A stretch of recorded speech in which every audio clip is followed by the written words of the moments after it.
Assalamualaikum, selamat pagi. Aku menunggu waktunya, Mbak Ariel. Saya boleh masuk? Waalaikumsalam, silakan masuk Bu, kami sudah menunggu. Selamat pagi Bu, Mbak. Perkenalkan, saya Suster Destia. Apakah benar ini dengan Ibu Anissa? Benar. Boleh disebutkan tempat tanggal lahirnya? Tanggal lahir saya di Metro 30 Oktober tahun 1979. Yang sudah benar ya Bu ya. Sebelum saya menjelaskan lebih lanjut, boleh saya tahu dulu pandangan dari Ibu mengenai penyakit itu saat ini?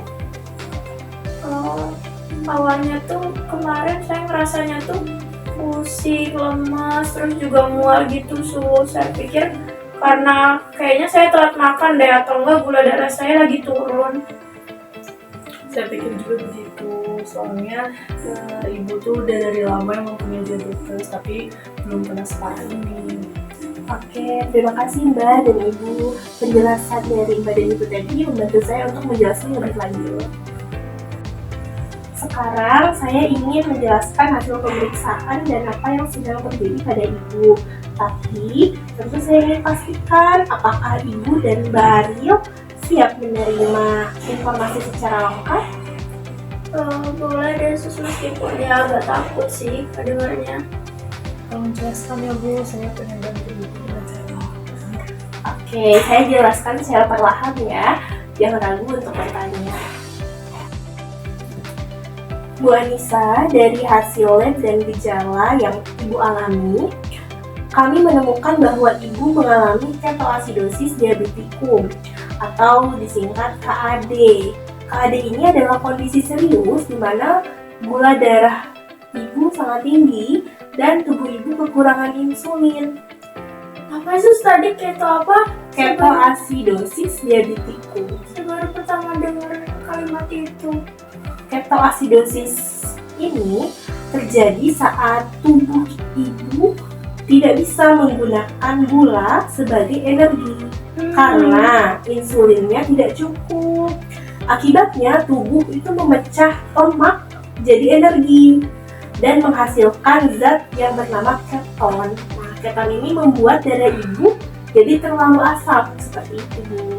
Jadi bukan karena gula turun ya? Betul, justru kadar gula Ibu sangat tinggi, tapi karena keton yang menumpuk muncul gejala mual, lemas, napas jadi cepat, bahkan bisa menyebabkan kehilangan kesadaran kalau tidak ditangani secara segera. Beneran kayak gitu? Saya takut banget tuh, anak-anak saya ini masih butuh saya nggak mau masuk ICU.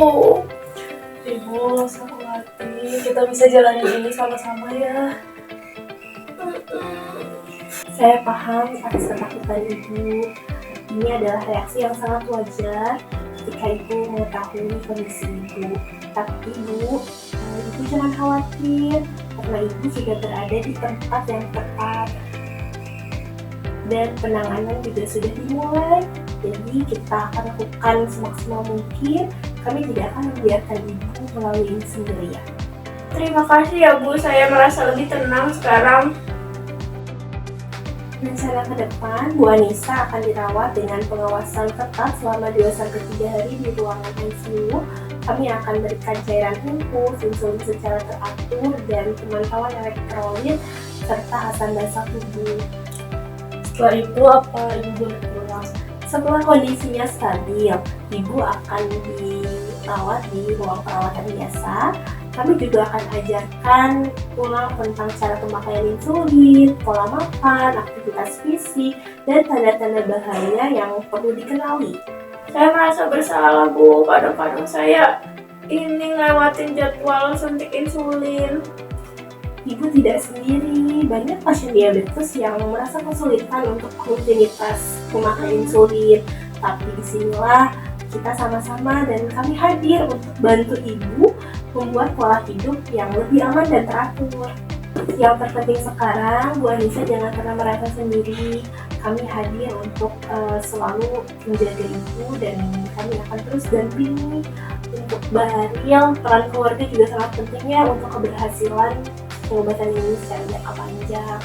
Saya siap belajar, asal Ibu bisa sembuh dan semangat lagi. Terima kasih ya Su, saya merasa lebih kuat setelah berbincang dengan suster. Semangat ya Bu, satu langkah kecil hari ini akan membawa Ibu menuju pemulihan yang lebih baik lagi. Kita lakukan sama-sama dan tetap semangat. Terima kasih Sus. Terima kasih, Sus. Oke, untuk perbincangan pagi ini kita cukupkan ya Ibu, Mbak. Apakah ada yang ingin ditanyakan? Sejauh ini tidak ada, Sus. Oke, jika ada pertanyaan jangan sungkan ya untuk bertanya. Saya ada di station. Saya pamit. Assalamualaikum. Waalaikumsalam.